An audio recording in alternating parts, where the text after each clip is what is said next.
Capítulo 2. Santo, santo, santo. El profeta del Antiguo Testamento era un hombre solitario. Era un individualista señalado por Dios para una penosa tarea, como una especie de fiscal designado por el supremo juez del cielo y tierra, un vocero para demandar a aquellos que habían pecado en su contra.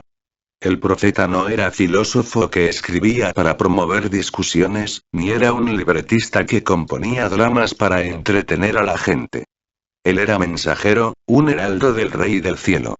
Con sus anuncios venían las palabras: así dice el Señor. La historia de los profetas se lee como un libro de mártires y suena como un reporte de las víctimas de la Tercera División en la Segunda Guerra Mundial. El promedio de su vida era como el de un teniente del ejército en combate.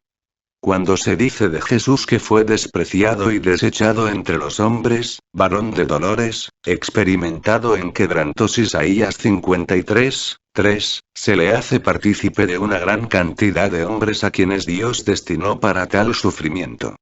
El azote al profeta era la soledad. A menudo su casa era una cueva y usualmente el desierto era su lugar de reunión con Dios. Algunas veces, su vestuario era la desnudez y su corbata un cayado. Sus canciones eran compuestas con lágrimas. De esa clase de hombre era Isaías ben Amoz. En la lista de los héroes del Antiguo Testamento, Isaías sobresale en un destacamento estelar. Él fue profeta de profetas, un líder de líderes, un profeta mayor por el gran tamaño del libro que lleva su nombre. Como profeta, era inusual. La mayoría de los profetas eran de origen humilde. Campesinos, pastores, labradores, mas Isaías era de la nobleza. Él era un reconocido hombre de estado que tenía acceso a la corte real de sus días. Se relacionaba con príncipes y reyes. Dios lo usó a él para hablarles a varios monarcas de Judá, incluyendo a Uzías, Jotán, Acaz y Ezequías. Lo que destacaba al profeta de Israel de todos los otros hombres eran los sagrados auspicios de su llamado. Su llamado no fue de hombres. Él no podía solicitar este trabajo, tuvo que ser seleccionado, escogido directa e inmediatamente por Dios. Y el llamado fue soberano. No se podía ser rechazar. Jeremías trató de rechazar este llamado, pero se le recordó inmediatamente que él había sido consagrado para esto desde el vientre de su madre. Luego, cuando buscó renunciar, Dios rehusó aceptar su renuncia. El trabajo de profeta era de por vida. No se podía renunciar o jubilar. 12. El registro del llamado de Isaías quizás sea el más dramático de todos los registrados en el Antiguo Testamento. Se nos dice que sucedió en el año en que el rey Uzías murió. El rey Uzías murió en el siglo 8 a.C. Su reinado fue muy importante en la historia judía y fue uno de los mejores reyes que gobernó Judá. No fue un David, pero tampoco fue señalado por la corrupción que caracterizó a los reyes del norte, tales como Acab. Uzías ascendió al trono cuando tenía 16 años y reinó en Jerusalén por 52 años. Fíjense, 52 años. En los pasados 52 años, Estados Unidos ha presenciado la administración de Truman, Eisenhower, Kennedy, Johnson, Nixon, Ford, Carter, Reagan, Bush padre, Clinton y Bush hijo. Pero mucha gente en Jerusalén vivió su vida entera bajo el reinado del rey Uzías. La Biblia nos dice que Uzías comenzó su reino piadosamente haciendo lo que era recto ante los ojos de Jehová. 2 Cron. 26:4. Él buscó a Dios y fue bendecido. Venció a los filisteos y a otras naciones en batalla, edificó torres en Jerusalén y fortaleció sus murallas, abrió grandes pozos en el desierto y estimuló un gran crecimiento en la agricultura nacional. También restauró el poder militar de Judá hasta un nivel casi tan alto como en los días de David. La mayoría de su vida Uzías fue conocido como un rey grande y amado.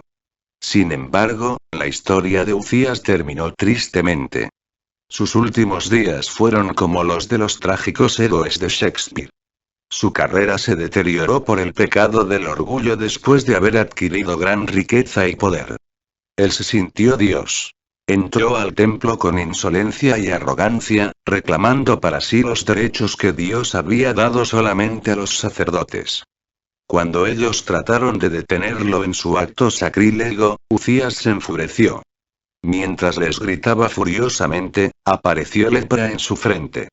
La Biblia dice de él: y habitó leproso en una casa apartada, excluido de la casa de Jehová. 2 Cron. 26-21. Cuando Uzías murió, a pesar de la vergüenza de sus últimos años, la nación lo lloró. Aparentemente Isaías fue al templo buscando consolación en este tiempo de angustia personal y nacional. Pero él encontró más de lo que esperaba porque, en el año en que murió el rey Uzías, vi yo al Señor sentado en un trono alto y sublime, y sus faldas llenaban el templo. Isa. 6:1. Él había muerto. Pero cuando Isaías entró al templo vio a otro rey, el Rey Supremo, el que se sienta eternamente en el trono de Judá. Él vio al Señor. En el hebreo hay dos palabras distintas que se traducen Señor. Una es Adonai, que significa el soberano. Este no es el nombre de Dios sino un título, el título supremo dado a Dios en el Antiguo Testamento. La otra palabra 13 es Jehová, el nombre sagrado de Dios, con el cual él se reveló a Moisés en la zarza ardiendo. Este es su nombre inefable, el nombre santo que los israelitas se guardaban de profanar. Normalmente ocurre solo en forma de sus 4 consonantes, y u. Por lo tanto se le conoce como el sagrado tetragrama, las 4 letras inefables. Vemos este contraste en las palabras usadas en el Salmo 8:1, oh Jehová, Señor nuestro, cuán glorioso es tu nombre en toda la tierra. Lo que el judío estaba diciendo era, oh Jehová, nuestro Adonai, cuán glorioso es tu nombre en toda la tierra. Se podría decir así, oh Jehová nuestro soberano, cuán glorioso. En el Salmo 110 leemos, Jehová dijo a mi Señor: siéntate a mi diestra. Salmo 110:1. Aquí el salmista está diciendo, Dios le dijo a mi soberano: siéntate a mi mano derecha. Jehová es el nombre de Dios. Adonai es su título. Cuando hablamos de algún presidente mencionamos su nombre y su título. Presidente es el título más alto en nuestros países. De igual forma, soberano era el más alto en Israel. El título Adonai estaba reservado para Dios. Este fue el título que se le dio a Dios en el Nuevo Testamento. Cuando Cristo es llamado Señor en el Nuevo Testamento, se le confiere el equivalente Adonai del Antiguo Testamento. Jesús es llamado el Rey de Reyes y Señor de Señores, un título reservado solo para Dios el Padre, el Supremo Soberano de cielo y tierra. Estos diferentes usos de las palabras Jehová y Adonai indican el cuidado con que la gente se refería a la naturaleza santa de Dios. En cierta forma, es igual con mi uso de letra mayúscula para referirme a Dios. Puesto que Dios es inefablemente santo, yo no soy capaz de referirme a Él como Él, aunque quizás a algunos de mis lectores les irrite lo que perciben como un uso anticuado de las letras mayúsculas. Para mí es un gesto de respeto y de asombro hacia un Dios santo. Cuando Isaías vino al templo, había una crisis de soberanía en la nación. Uzías había muerto, pero los ojos de Isaías fueron abiertos para ver al verdadero rey de la nación. Él vio a Dios sentado sobre el trono como el soberano. Las escrituras nos advierten que ninguna persona puede ver el rostro de Dios y vivir. Recordemos la petición de Moisés cuando ascendió al monte santo de Dios. Él había sido testigo de asombrosos milagros, había escuchado la voz de Dios hablándole desde la zarza ardiendo, había visto el río Nilo convertido en sangre, había probado el maná del cielo y había visto la nube y la columna de fuego. También había visto los carros del faraón inundados por las olas del Mar Rojo. Pero todavía no estaba satisfecho. Quería ver más. Él anhelaba la excelsitud espiritual. Él pidió al Señor en ese momento, déjame ver tu rostro, muéstrame tu gloria. Pero se le negó la petición. 14. Y le respondió: yo haré pasar todo mi bien delante de tu rostro, y proclamaré el nombre de Jehová delante de ti. Y tendré misericordia del que tendré misericordia, y seré clemente para con el que seré clemente. Dijo más. No podrás ver mi rostro. Porque no me verá hombre, y vivirá. Y dijo aún Jehová. He aquí un lugar junto a mí, y tú estarás sobre la peña. Y cuando pase mi gloria, yo te pondré en una hendidura de la peña, y te cubriré con mi mano hasta que haya pasado. Después apartaré mi mano, y verás mis espaldas. Mas no se verá mi rostro. Ex 33. 19, 23, luego, Dios le permitió a Moisés que viera su espalda, pero no su rostro.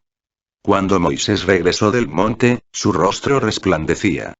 La gente se aterrorizó y se alejaron de él con horror.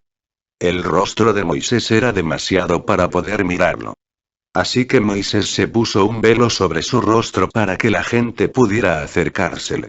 Esta experiencia de terror se manifestó en el rostro de un hombre que estuvo tan cerca de Dios que ahora reflejaba su gloria, y solo el reflejo de la gloria de la espalda de Dios, no de la de su rostro. Si la gente temía ver la gloria que se reflejaba de la espalda de Dios, ¿cómo podría mirarse directamente su santo rostro? Pero la meta final del cristiano es poder ver lo que se le negó a Moisés, queremos mirarlo cara a cara, queremos solazamos en la gloria radiante de su rostro. Todo judío lo esperaba, basado en la amada bendición de Israel. Jehová te bendiga y te guarde. Jehová haga resplandecer su rostro sobre ti. Y. Tenga de ti misericordia. Jehová alce sobre ti su rostro y ponga en ti paz. Números 6, 24, 26. Esta esperanza, cristalizada en esta bendición, se convirtió en una promesa para los cristianos. Juan dice. Ahora somos hijos de Dios, y aún no se ha manifestado lo que hemos de ser. Pero sabemos que cuando Él se manifieste, seremos semejantes a Él, porque le veremos tal como Él es. Aquí tenemos su promesa. Nosotros le veremos tal como Él es. Los teólogos llaman a esta expectativa futura la visión beatífica. Veremos a Dios tal como Él es. Esto significa que algún día veremos a Dios cara a cara. No veremos el reflejo de su gloria desde una zarza ardiente o en la columna de fuego. Le veremos tal como Él es, en su pureza y en su esencia divina. Ahora es imposible que nosotros veamos a Dios en su esencia divina. Antes tenemos que ser purificados. Cuando Jesús enseñó las bienaventuranzas, prometió esto a un grupo selecto. Bienaventurados los puros de corazón, porque ellos verán a Dios. Mat. 5, 8. En este mundo, ninguno de nosotros es puro de corazón y esa impureza nos impide ver a Dios. El problema no radica en nuestros ojos, sino en nuestro corazón. Hasta que nos encontremos purificados y totalmente santificados en el cielo, seremos capaces de verlo cara a cara. 15. Por encima de él había serafines. Cada uno tenía 6 alas, con 2 cubrían sus rostros, con 2 cubrían sus pies, y con 2 volaban. Isaías 6, 2, los serafines no son seres humanos pecadores con corazones impuros. Pero siendo seres angélicos son criaturas, y a pesar de su elevada posición como participantes de los ejércitos celestiales, tienen que cubrir sus ojos para no ver directamente el rostro de Dios. Es terrible y maravilloso cómo fueron hechos, dotados por su creador con un par de alas especiales para cubrir sus rostros en su majestuosa presencia. Estos serafines tienen además un segundo par de alas con el cual cubren sus pies. Esto no es una especie de zapatos angélicos para proteger la planta de sus pies o facilitarles su caminar en el templo celestial. La razón para esto es similar a la de la experiencia de Moisés con la zarza ardiente. Estando allí, el ángel del Señor se le apareció entre las llamas de una zarza ardiente. Moisés notó que la zarza estaba envuelta en llamas, pero que no se consumía, así que pensó: ¡qué increíble! Voy a ver por qué no se consume la zarza. Cuando el Señor vio que Moisés se acercaba a mirar, lo llamó desde la zarza. Moisés, Moisés. Aquí me tienes, respondió. No te acerques más, le dijo Dios. Quítate las sandalias, porque estás pisando tierra santa. Éxodo 3, 2, 5, 16. Dios mandó a Moisés quitarse sus zapatos, pues se encontraba en un terreno santificado por su presencia. Quitarse los zapatos era un medio por el cual Moisés reconocía que él era de la tierra terrenal. Los pies humanos, a veces llamados pies de barro, simbolizan nuestra condición de criaturas. Son ellos los que nos conectan a la tierra. Los serafines no son de la tierra, sus pies no son de barro, y siendo ángeles son espirituales. Sin embargo, son criaturas, y las imágenes de la visión de Isaías sugieren que también se tienen que cubrir los pies reconociendo que son criaturas en la exaltada presencia de Dios. Es aquí donde encontramos la esencia de la visión de Isaías. El canto de los serafines revela el asombroso mensaje de este texto. Y el uno al otro daba voces, diciendo: Santo, Santo, Santo, Jehová de los ejércitos, toda la tierra está llena de su gloria. Isaías 6, 3. Este canto es la repetición de una sola palabra santo. Esta palabra se canta 3 veces seguidas, dándole a la iglesia su más majestuoso himno. Este canto es llamado el trisagión, que significa el 3 veces santo. Es fácil pasar por alto el significado de la repetición de la palabra santo. Esta expresión literaria que se encuentra en las formas hebreas de literatura, especialmente en la poesía, es una forma de énfasis. En el idioma español, para enfatizar la importancia de algo, tenemos varios recursos para escoger. Podemos subrayar las palabras o escribirlas con letras itálicas o marcadas. Podemos agregarle signos de exclamación o distinguirlas con comillas. Todo esto es para llamar la atención del lector a algo que es especialmente importante. Los judíos del Antiguo Testamento tenían diferentes técnicas para indicar énfasis. Una de ellas era el método de la repetición. Jesús usó la repetición de palabras: de cierto os digo. Aquí, el doble uso de la frase de cierto significaba que iba a decir algo muy importante. La palabra traducida cierto es amén. Usualmente nosotros pensamos de amén como algo que se dice al finalizar un sermón o una oración. Significa simplemente es cierto. Jesús la usó como prefacio en lugar de como respuesta. En Génesis 14 encontramos un uso humorístico de la técnica de la repetición. La historia de la batalla de los reyes en el valle de Sidim menciona a algunos hombres que se cayeron en unos pozos de asfalto que había en la región. Algunos traductores los llaman pozos de asfalto o pozos de betún, o simplemente grandes pozos. ¿Qué clase de pozos eran estos, cuya traducción parece tan confusa? El hebreo no es claro. El texto original simplemente da la palabra en hebreo para pozo y después la repite diciendo literalmente pozos. Los judíos querían decir con esto que había pozos, y que había pozos. Algunos pozos son más pozos que otros pozos. Estos pozos, los pozos, eran muchos más pozos que los otros pozos. Una cosa es caer en un pozo, pero si uno cae en un pozo, entonces está en graves problemas. En raras ocasiones la Biblia repite algo hasta el 3er grado. Mencionar algo 3 veces seguidas, es elevarlo a su grado superlativo y adjudicarle un énfasis de superimportancia. Por ejemplo, el terrible juicio de Dios se declara en el libro de Apocalipsis por un ángel que gritaba en medio del cielo: ¡ay, ay, ay de los que moran en la tierra! Apocalipsis 8, 13. O también se ve en la burla sarcástica del sermón de Jeremías sobre el templo, cuando reprendía al pueblo por haberlo invocado con hipocresía: templo de Jehová, templo de Jehová, templo de Jehová es este. Jeremías 7, 4. En las Sagradas Escrituras solo una vez un atributo de Dios se eleva al 3er grado. Solo una vez encontramos una característica de Dios mencionada 3 veces en sucesión. La Biblia dice que Dios es santo, santo, santo. No que Él es santo, o aún santo, santo. Él es santo, santo, santo. La Biblia nunca dice que Dios es amor, amor, amor.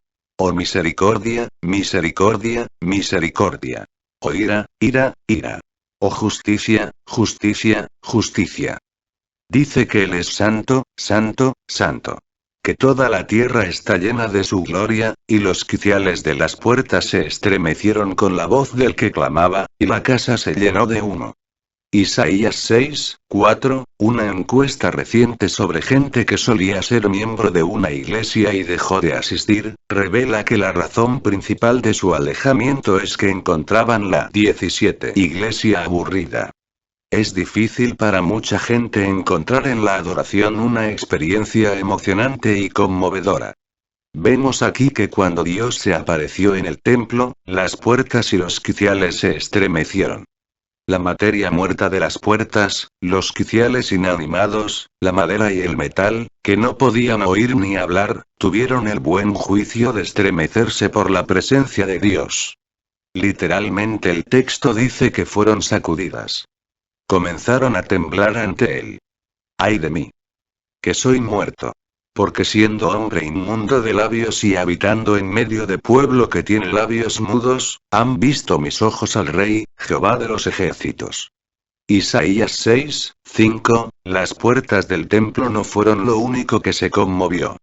Lo que más tembló en aquel edificio fue el cuerpo de Isaías. Cuando él vio al Dios viviente, el monarca reinante del universo desplegado ante sus ojos en toda su santidad, Isaías exclamó: ¡ay de mí! La exclamación de Isaías suena extraña a los oídos modernos. Es raro oír a la gente hoy usar la expresión "ay de mí". Puesto que esta frase suena anticuada y arcaica, algunos traductores modernos prefieren sustituirla. Esto es un error serio. La expresión "ay de mí" es crucialmente bíblica y no permitimos ignorarla. Tiene un significado especial. Cuando pensamos en los ayes pensamos en los problemas presentados en los melodramas de las películas antiguas. Los peligros de Paulina muestran a la heroína retorciendo sus manos en angustia mientras el cruel propietario venía a confiscar su propiedad. O el super ratón volaba desde su nube para rescatar a su novia que había sido amarrada a los rieles del tren por Ariel malvado mientras ella gritaba: ¡ay de mí! A la expresión "ay de mí" le ha sucedido lo mismo que a otras expresiones pasadas de moda. La única lengua que todavía conserva esta expresión es el yiddish. Los judíos modernos aún declaran su frustración exclamando "oy vay", que es la expresión abreviada de la expresión completa "oy vay ismer". Oy vay es en yiddish "oh, ay", una abreviación de la expresión completa "oh, ay de mí". La fuerza completa de la exclamación de Isaías debe considerarse en el contexto del uso del lenguaje bíblico. La forma más frecuente para referirse a los mensajes de los profetas era oráculo. Los oráculos eran mensajes provenientes de Dios. Podían ser buenos o malos. Los oráculos positivos empezaban con la palabra bienaventurado. En el Sermón del Monte Jesús usó este tipo de oráculo diciendo: bienaventurados los pobres en espíritu, bienaventurados los que lloran, bienaventurados los que tienen hambre y sed. Sus oyentes entendían que él estaba usando la fórmula profética, el oráculo que traía buenas noticias. 18. Pero Jesús también usaba la forma negativa del oráculo. Al pronunciar su airada denuncia contra los fariseos, les anunció el juicio de Dios diciendo: ¡ay de vosotros, escribas y fariseos hipócritas! Mateo 23:13-29. Él repitió esto tantas veces que comenzó a sonar como una letanía. En los labios de un profeta la palabra "ay" es un aviso de juicio. En la Biblia las naciones y los individuos son enjuiciadas pronunciando un oráculo de "ay". La manera en que Isaías usó la palabra "ay" fue extraordinaria. Al ver al Señor, él pronunció el juicio de Dios sobre sí mismo. «¡ay de mí!», exclamó, invocando el juicio de Dios, la severa maldición de juicio, sobre su propia cabeza. Era una cosa que un profeta maldijera a otra persona en el nombre de Dios, pero era otra cuando un profeta pronunciaba esa maldición sobre sí mismo. Inmediatamente después de la maldición de juicio, Isaías gritó: «Soy muerto». Lo que Isaías estaba expresando era lo que los psicólogos modernos describen como la experiencia de desintegración personal. Desintegrar se refiere a desintegrar. Integrar quiere decir unir las piezas. En las escuelas integradas, se coloca juntos a niños de diferentes razas para formar un cuerpo de estudiantes. La palabra integridad viene a raíz, sugiriendo a una persona cuya vida es íntegra, sana. En la terminología moderna decimos, esa persona vive una vida íntegra. Isaías ben Amoz era hombre de integridad, un hombre completo. Sus contemporáneos lo consideraban el hombre más recto de la nación y lo respetaban como un modelo de virtud. Pero cuando tuvo la repentina visión del Dios Santo, en ese instante toda su autoestima fue sacudida. En un segundo su desnudez se descubrió ante la mirada de la norma más absoluta de santidad. Comparado con otros mortales, él podía sostener una alta opinión de sí mismo. Pero en el instante que él se midió con la norma suprema, él fue deshecho moral y espiritualmente devastado. Fue desintegrado, desarticulado. Su sentido de integridad se derrumbó. El repentino reconocimiento de su ruina estaba relacionado con su boca. Él gritó, soy hombre de labios inmundos. Nosotros habríamos esperado que dijera, soy hombre de hábitos impuros, o, soy hombre de pensamientos impuros. Pero en cambio se refirió a su boca diciendo tengo una boca sucia. ¿Por qué este enfoque en su boca? Quizás una indicación respecto a esta expresión de Isaías se halla en las palabras de Jesús cuando él dijo que no es lo que entra a la boca sino lo que sale lo que contamina a los hombres. O podríamos ver el discurso sobre la lengua escrito por Santiago, el hermano del Señor. La lengua es un fuego, un mundo de maldad. La lengua está puesta entre nuestros miembros, y contamina todo el cuerpo, e inflama la rueda de la creación, y ella misma es inflamada por el infierno. Porque toda naturaleza de 19 bestias y de aves y de serpientes y de seres del mar, se doma y ha sido domada por la naturaleza humana. Pero ningún hombre puede domar la lengua, que es un mal que no puede ser refrenado, llena de veneno mortal. Con ella bendecimos al Dios y Padre, y con ella maldecimos a los hombres, que están hechos a la semejanza de Dios. De una misma boca proceden bendición y maldición. Hermanos míos, esto no debe ser así. ¿Acaso alguna fuente hecha por una misma abertura agua dulce y amarga? Hermanos míos, ¿puede acaso la higuera producir aceitunas o la vid higos? Así también ninguna fuente puede dar agua salada y dulce. Santiago 3, 6, 12, la lengua es un mal irrefrenable, lleno de veneno. Esto es lo que Isaías estaba reconociendo. Pero él sabía que no estaba solo en este dilema, que toda la nación estaba infectada con bocas sucias.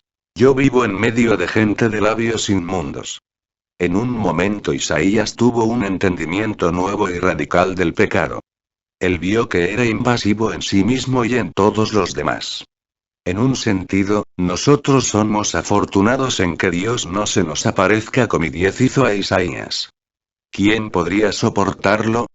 Normalmente Dios nos revela nuestra pecaminosidad poco a poco, y el reconocimiento de nuestra corrupción es gradual. Pero a Isaías Dios le mostró su corrupción súbitamente. No es extraño que hubiese sido devastado. Isaías lo explicó de esta manera. Mis ojos han visto al Rey, Jehová de los ejércitos. Isaías 6, 5. Él vio la santidad de Dios y por primera vez en su vida entendió quién era Dios. A la vez, por primera vez entendió quién era Isaías. En ese momento voló hacia mí uno de los serafines. Traía en la mano un brasa que, con unas tenazas, había tomado del altar. Con ella me tocó los labios y me dijo: mira, esto ha tocado tus labios. Tu maldad ha sido borrada, y tu pecado, perdonado. Isa 6, 6, 7, Isaías se arrastraba gimiendo por su vileza. Todas las fibras nerviosas de su cuerpo temblaban mientras buscaba dónde esconderse, orando que de alguna manera la tierra lo cubriera, el techo del templo lo sepultara, o algo, cualquier cosa, lo liberara de la santa mirada de Dios. Pero no había dónde esconderse. Él estaba allí, desnudo y solo frente a Dios. A diferencia de Adán, no tenía a Eva para alentado, ni hojas de higuera que lo escondieran. Lo suyo era la esencia de la angustia moral, esa que desgarra el corazón de un hombre y destroza su alma en pedazos. Culpa, culpa, culpa sin tregua brotaba por todos sus poros. Pero el Dios Santo es también el Dios de gracia, y no permitió que su siervo continuara postrado sin consuelo. Inmediatamente comenzó a limpiado y a restaurar su alma, enviando a uno de los serafines. El serafín voló rápidamente 20 hacia el altar con unas tenazas, tomando del fuego un carbón encendido, demasiado caliente hasta para un ángel y se dirigió hacia Isaías. El serafín presionó el carbón al rojo vivo contra los labios del profeta y los quemó. Los labios son una de las partes más sensibles del cuerpo humano, el punto de contacto para un beso. Pero lo que Isaías sintió fue la llama santa quemando su boca. Él sintió el desagradable olor de la carne quemada, pero el olor fue mínimo en comparación con el intenso dolor de la quemadura. Esto fue una misericordia severa, un acto doloroso de limpieza. La herida de Isaías estaba siendo cauterizada, la inmundicia de su boca estaba siendo quemada. Él estaba siendo refinado con el fuego santo. Por medio de este acto divino de limpieza, Isaías experimentó un perdón más allá de la purificación de sus labios. Él fue limpiado completamente, perdonado en su esencia, aunque no sin el terrible dolor del arrepentimiento. Él experimentó más allá de una gracia superficial y de un simple lo siento.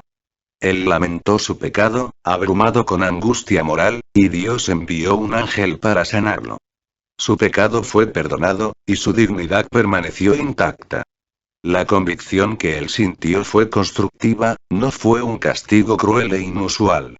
Un memento de carne quemada sobre sus labios trajo una sanidad que se extendiera por toda la eternidad. En un momento, el devastado profeta fue restaurado. Su boca fue purificada. Él estaba limpio. Entonces oí la voz del Señor que decía: ¿A quién enviaré? ¿Quién irá por nosotros? Y respondí: Aquí estoy. Envíame a mí.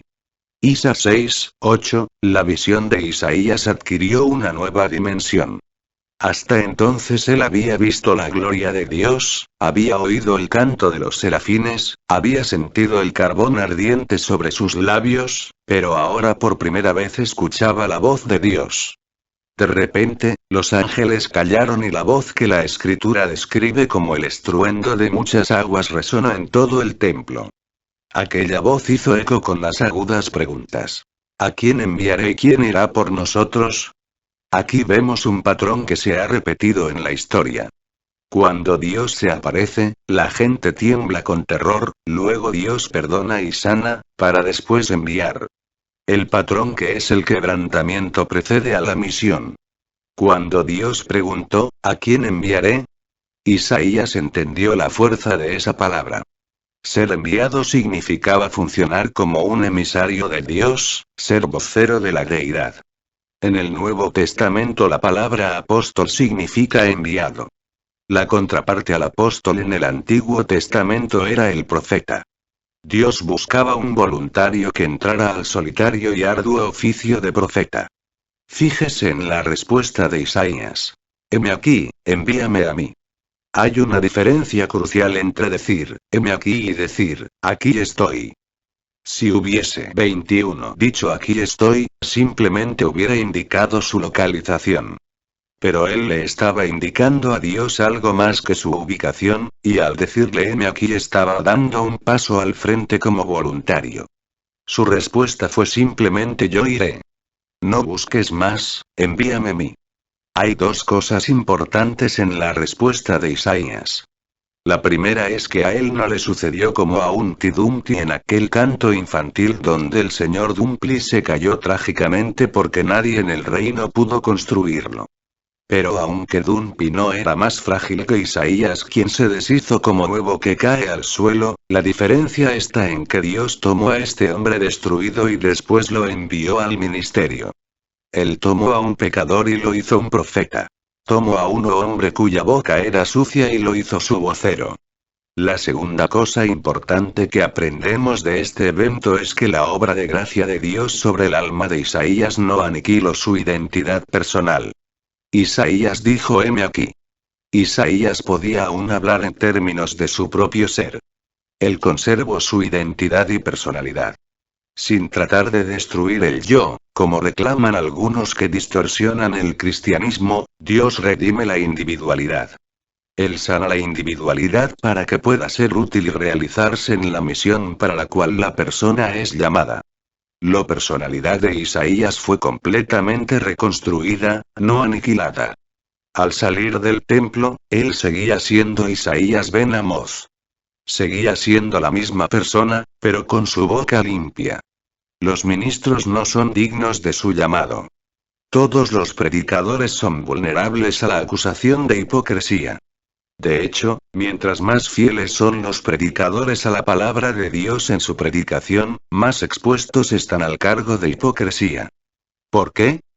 Porque mientras más fieles son las personas a la palabra de Dios, más elevado es el mensaje. Y mientras más elevado el mensaje, más lejos estarán de poder cumplirlo por sí mismos. Yo me intimido internamente cuando predico en las iglesias acerca de la santidad de Dios. Puedo anticipar la respuesta de la gente. Ellos salen del santuario convencido de que han estado en la presencia de un hombre santo. Puesto que me oyen hablar de la santidad, suponen que yo soy tan santo como el mensaje que predico. Es entonces que yo quisiera gritar: y ay de mí. Es peligroso asumir que por el hecho de ser atraído hacia el estudio de la santidad, una persona es santa. Hay una ironía aquí. Estoy seguro que la razón por la cual anhelo aprender de la santidad es precisamente porque no soy santo. Yo soy hombre profano, y es más el tiempo que paso fuera del templo y de la presencia íntima de Dios que dentro de ellas. Sin embargo, he degustado suficiente de la majestad de Dios para anhelar más. Conozco lo que es ser perdonado y enviado a una misión. Mi alma clama por más. Mi alma necesita más. 22. Permitiendo que la santidad de Dios toque nuestras vidas. Mientras reflexiona sobre lo que ha aprendido y redescubierto acerca de la santidad de Dios, responda estas preguntas. Use un diario para registrar sus respuestas a la santidad de Dios, o discútalas con un amigo. 1. ¿Ha tenido alguna experiencia en la que la presencia de Dios lo ha sobrecogido, en la cual usted fue quebrantado por la presencia de Dios? 2. La respuesta de Isaías a la revelación de la santidad de Dios fue: ay de mí. ¿Cuál es su respuesta? 3. ¿En qué área necesita ser purificado usted por el fuego de la santidad de Dios? 4. Según se describe en este capítulo, ¿qué aspecto de la santidad de Dios lo mueve a usted a adorarle a Él más plenamente? 5. Busque el himno Santo, Santo, Santo en su himnario, y dele culto a Dios cantándole a Él. 23.